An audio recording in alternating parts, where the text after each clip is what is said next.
1400 bougies allumées et exposées devant le mur des lamentations pour le souvenir des 1400 victimes.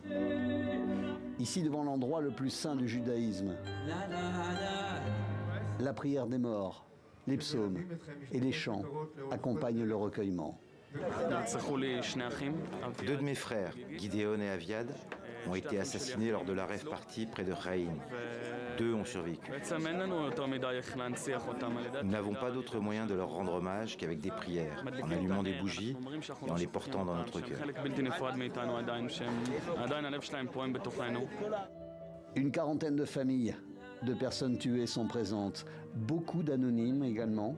Et au milieu de la foule, Benny Gantz, l'un des principaux chefs de l'opposition à Benjamin Netanyahou, devenu membre du gouvernement de guerre israélien.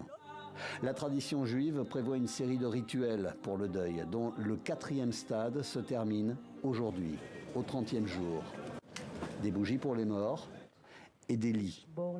Pour les autres absents, les 240 otages, des personnes portées disparues.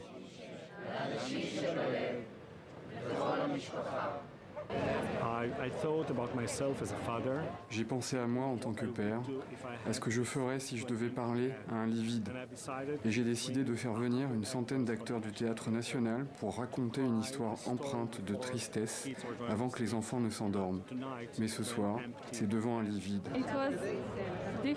C'était difficile, mais je pense que c'est une bonne voie.